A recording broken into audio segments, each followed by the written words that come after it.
Today on LA Currents, meet Anthony Mack, the current president of the Human Relations Commission. We'll get to know how this commission works to transform community engagement and dialogue here in Los Angeles. Next, as one of the largest cities in the nation, Los Angeles employs over 5,500 employees to work on public projects locally. I sit down with the Commissioner Mike Davis to talk about the mission of the Board of Public Works to keep that work moving forward. First, we take a trip to the Southland to visit the Watts Towers Arts Center, which is a beloved cultural hotspot in the area. We spend some time with their director, Rosie Lee Hooks.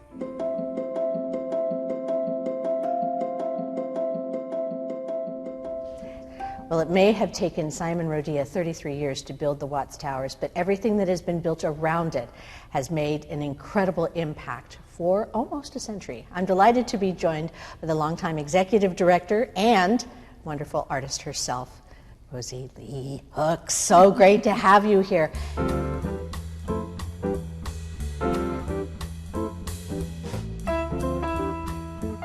What do you think people don't really know about what happens here? Well, I think there's a lot that people don't know about. Local people know about us, but many people in Los Angeles have not even been here. They don't know about us. When they hear Watts, they think 1965 rebellion. That's all they think. But once they get here, they are so surprised to see what offerings we have here. We have the Watts Towers, who are 100 years old, and we have the Watts Towers Arts Center that's 60 years old. We have the Charles Mingus Youth Arts Center that we built in 2008, and we have a garden studio where we teach gardening and husbandry and tiling. I was going to say we're surrounded by some of the most remarkable and eclectic styles of art. So you have over the years had incredible talent, with visual art, but you've expanded beyond just visual art into music and all kinds of things. Absolutely. Well, we're into the 39th annual Watts Towers Day of the Drum Festival and the 44th annual Simon Rodia Watts Towers Jazz Festival. We're the oldest festivals of their kind, still standing, and music is very, very important of our curriculum. We are still teaching music, so music has been a rich part of our history here. The fact that this place has made such an impact over the last 6 decades, and if you want to include everything that the towers have added to people's understanding of the power of art over the last 100 years, it continues. You're talking about the people that are working here now and everything that they are doing. Yeah, it continues. We pass it on. I feel like it's an honor to work here at the Watts Towers Arts Center campus because of the history, the foundation that has been laid, and the City of Los Angeles Department of Cultural Affairs is very supportive and provides much leadership for us to continue to survive and provide museum and art education to our community. And we fight hard for this museum and art education because all our children need is a chance.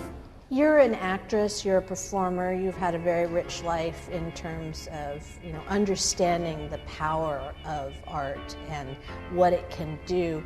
What have you seen happen around here with art? Because sometimes those who don't understand an art or an art temperament don't realize that it's not about being famous and it's not about showing off or whatever, that there's something that intrinsically shifts in a person when they open themselves up. What have you seen happen here?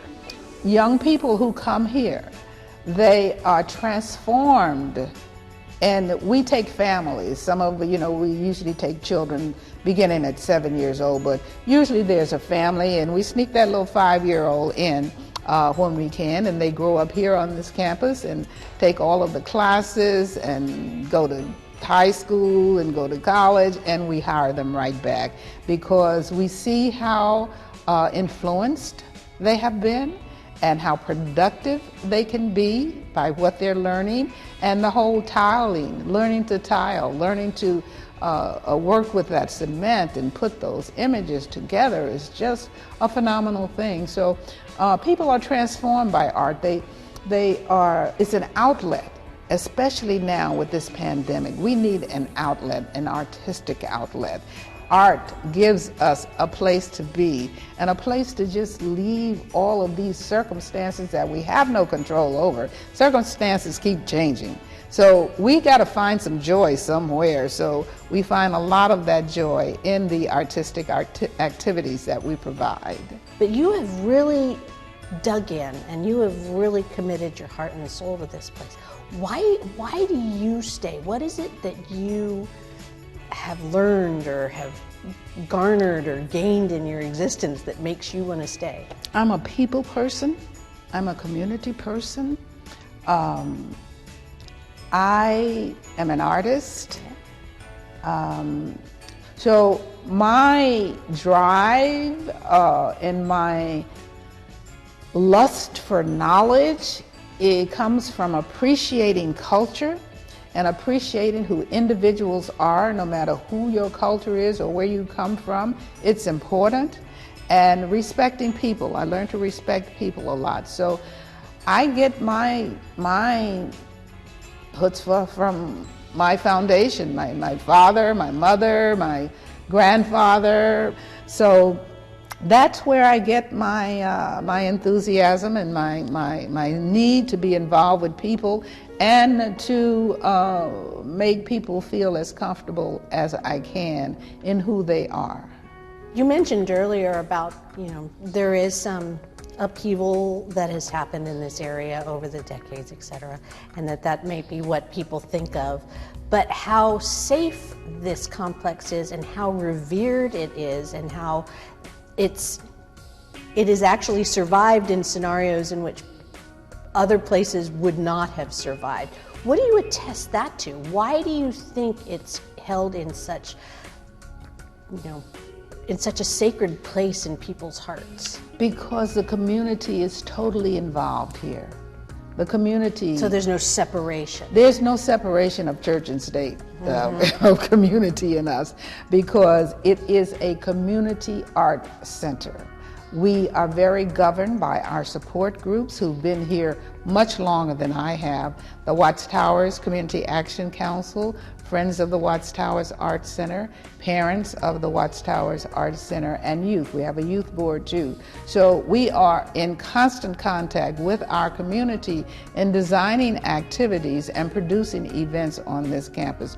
Without the community, we would not be here. The community takes care of this place. We have murals all around the building, as you see, phenomenal murals, and graffiti is going on morning, noon, and night all around us. Not one of our murals have been tagged in these 60 years. Now that's major.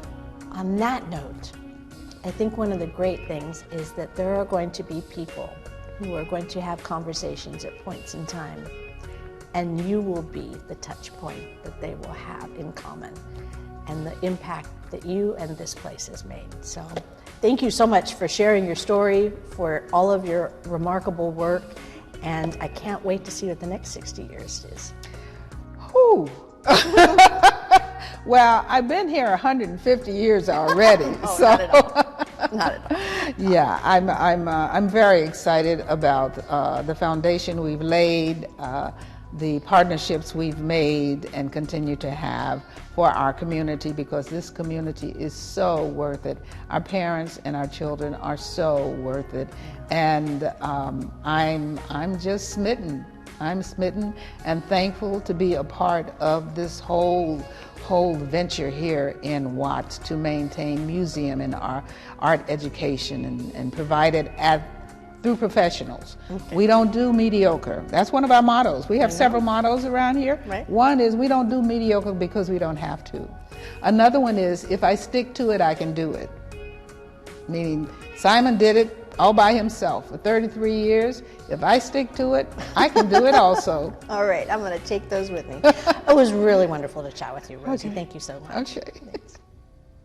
Anthony Mack has more than 15 years of leadership experience as president and CEO of his own business. He's bringing those skills and his strong advocacy for social justice to the Human Relations Commission.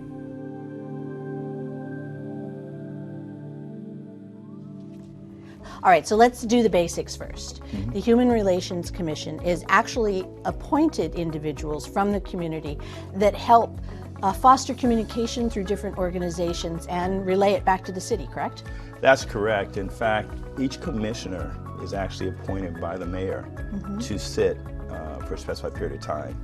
And we've got commissioners from our Latino community, we have commissioners from our Sikh community, we have commissioners served from our Filipino community, of course, African American community, the transgender community.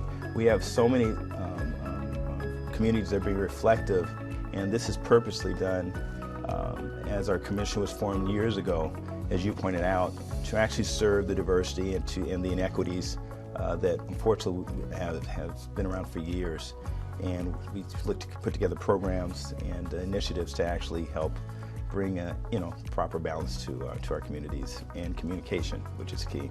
Well, communication is key, but an interesting thing now is that although the commission has been around since 1966, you're now working rather closely with an LA department that was recently created, the Civil and Human Rights and Equity Department, known as LA Civil Rights. So how has that cooperative effort worked, and how, what's the process of kind of getting them up to speed and you working with them?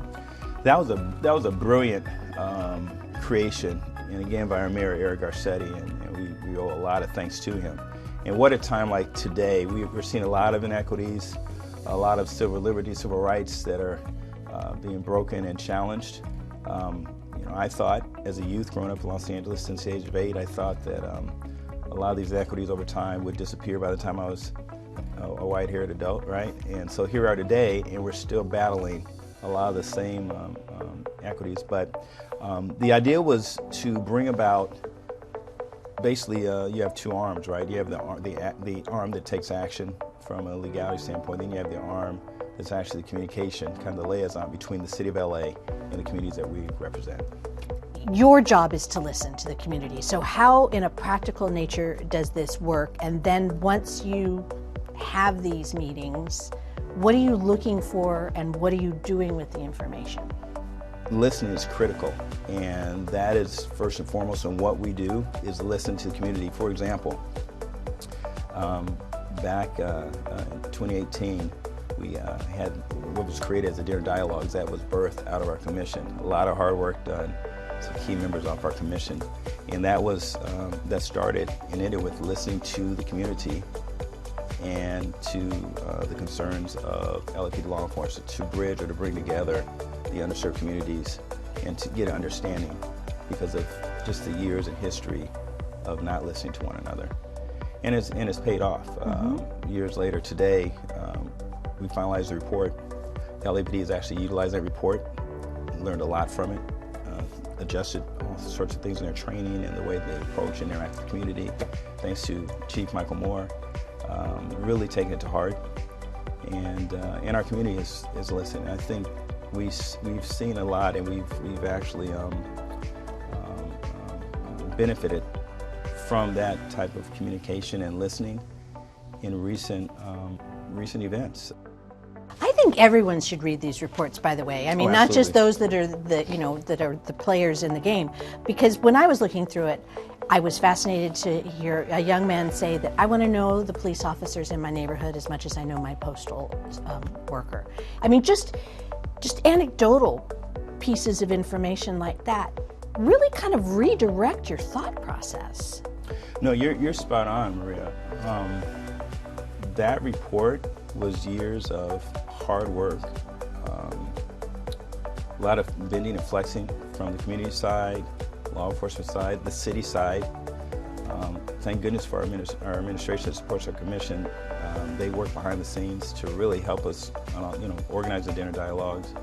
But no, listening to the community members, the stakeholders of the community in terms of what it's like in the community shoes, in our shoes every day, just to basically survive, and at the same time to do the right thing and frankly not to be harassed in an inequitable fashion.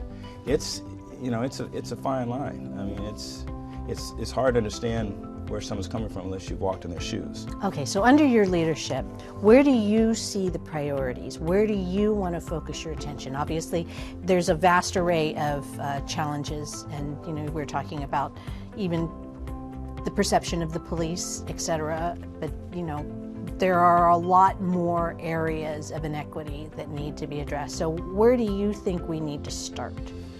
I can assure you one thing we do want to do is I like to see, and that is to lean heavily on the mission of our commission, which is eradicating discrimination, programs that are going to address the hate crimes that have just been really rising as of late, the inequities that have been exposed from things such as COVID, and continue to identify programs that are going to continue to bridge all of our communities together that may have differences or that are not talking, not at the table together per se. There was a time where we were all at the table together, and now we're kind of operating in silos. Definitely. We've got to come back to the table together, and because we do not want to repeat what happened, following the '92 situation. Do you actually hear things that you hadn't even thought of before from somebody who would call in saying, "I need more trees in my neighborhood," or "I need to have, I need to have a closed street so the traffic is okay," or I need to have more police or less police or something. Do you hear from people that they say those things? Yeah, you'd be amazed. We received some amazing feedback from the community that we'll look at each other many times and say, that makes complete sense. Why don't we think of that? Many times it's something that's literally, it's right there in front of us, but unless you hear it, you don't know it. Exactly, and we may be looking at a certain program that we think is a concern, but speak to the person that's trying to figure out where the next meal is going to come from, or speak to the person that is homeless under a freeway. We may think that an area is important that we're discussing or debating about, but someone that doesn't have heat, someone that doesn't have air, someone that doesn't have water. It's important to hear from the community and listen to their concerns. It has a way of really balancing out the direction that we take as a commission. Well, I think it's really important to get the message out that the voice is relevant, because Absolutely. I think so many people think, well, it's just me, who cares? Nobody really cares what I think. But to understand that it's imperative that those voices are heard in order for change to be effective in any way. Absolutely. Again, we are managed by the mayor's office. They actually listen to every single meeting, and communities understand when they call in. Not only do we hear their concerns, the mayor's office hears their concerns, and that's where a lot of decisions are made. And as busy as City Hall is in these offices, there's nothing like getting a phone call or a message directly from the community that we are charged to serve, to create action. And so, no, you're spot on. Well, it was wonderful talking with you, and if people want to get more information about the Human Relations Commission, what's the best route? The best way to reach us is civilandhumanrights.lacity.org/commissions. Kind of long, but that is the website. It'll list all of our meetings upcoming and programs that we're working on, and the best way to connect with us so we can hear from the community. All right, I'm going to keep reading your reports. They're really interesting. Thank you so much. It was great to talk to you. Thank you for having us. A proud native of North Carolina, Mike Davis has now spent decades as a public administrator here in Los Angeles. We join him in the beautiful and historic Public Works Boardroom to learn more about their work for a better Los Angeles.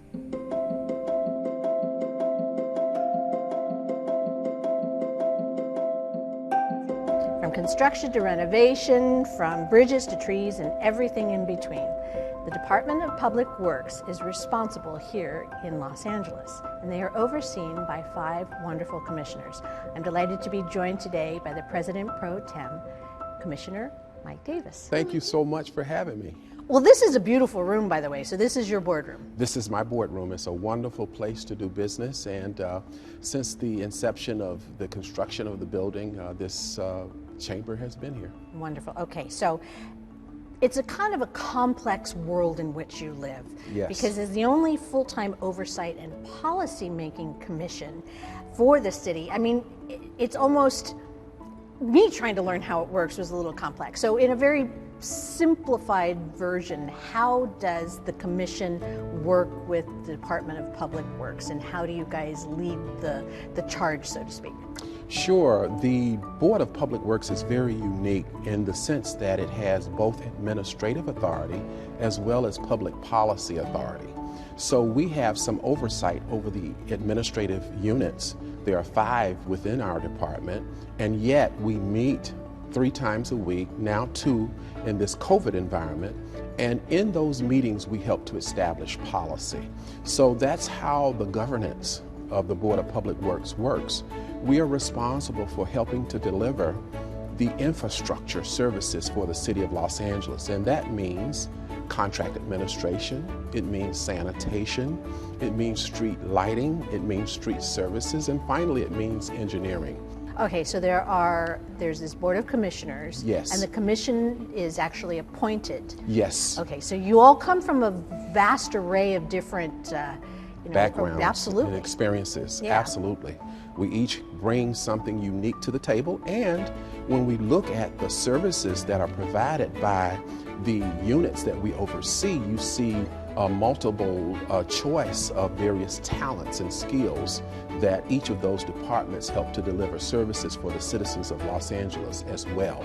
So it's appropriate that we have an interdisciplinary group of leadership from the Board of Public Works. Okay, so that was one of the things that I found to be fascinating, is you all have your own assignments. Yes. I mean, you that talk is true. about, so how are the assignments designated, and where, and I know where you are, Sure. but how are you in the position that you're in, and what are the things that you look out over? Sure. Of those bureaus that I mentioned, I am the liaison for contract administration.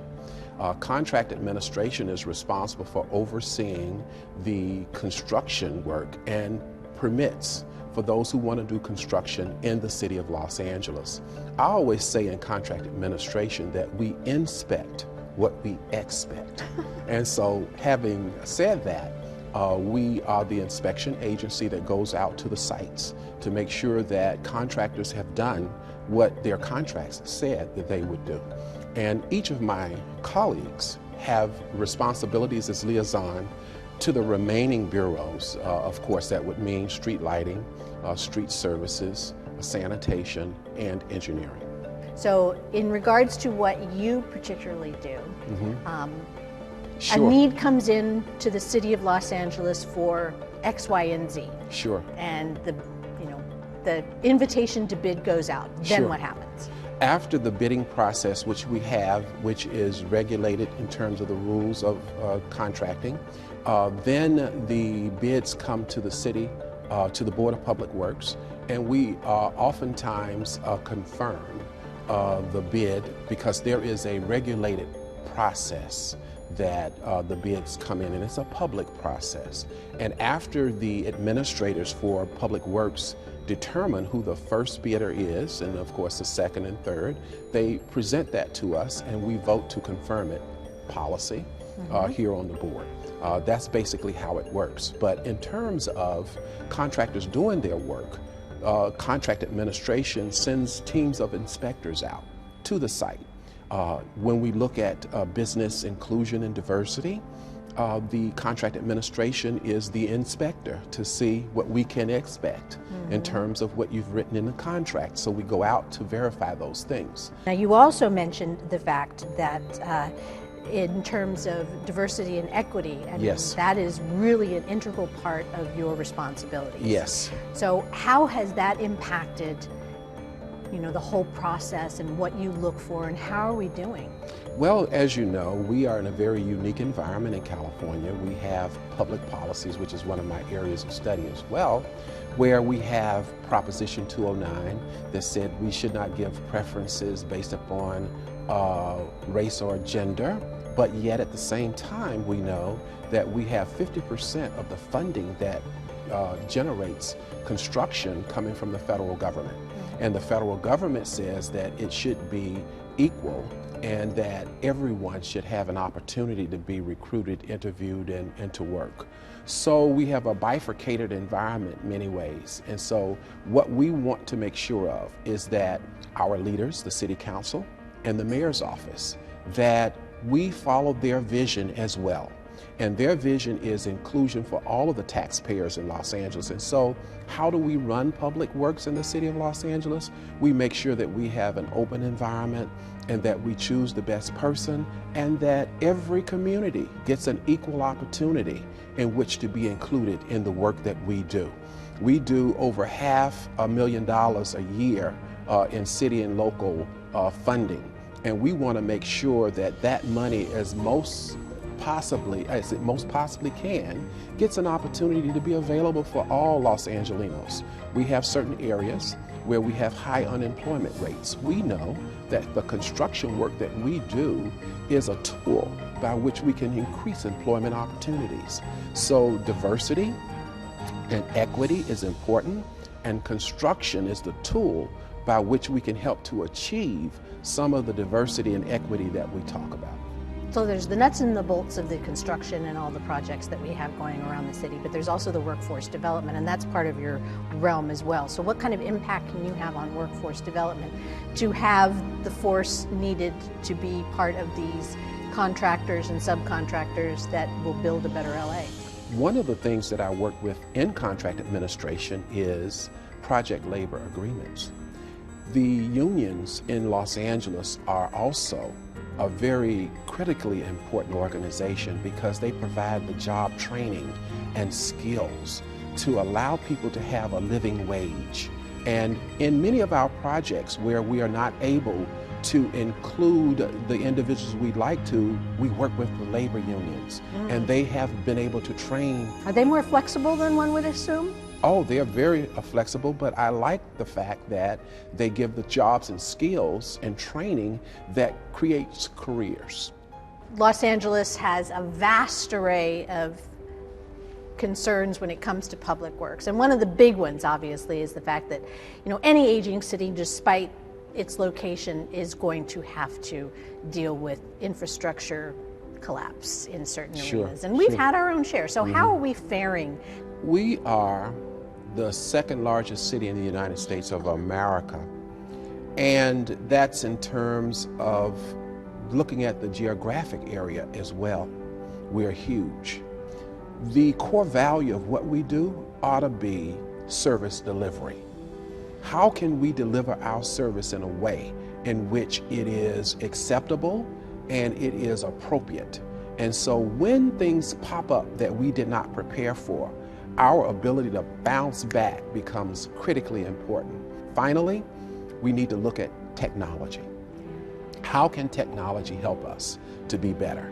And so when we look at what we do in public works, we are clearly above average, and more than that, we are leaders. So if people want to learn about what's going on here in this boardroom and out in the Department of Public Works, how can they find out? That would be dpw.lacity.org. Awesome. All right. Thank you. Really, really fun to talk with you. Really fun to be in this room, and I can't wait to see you again.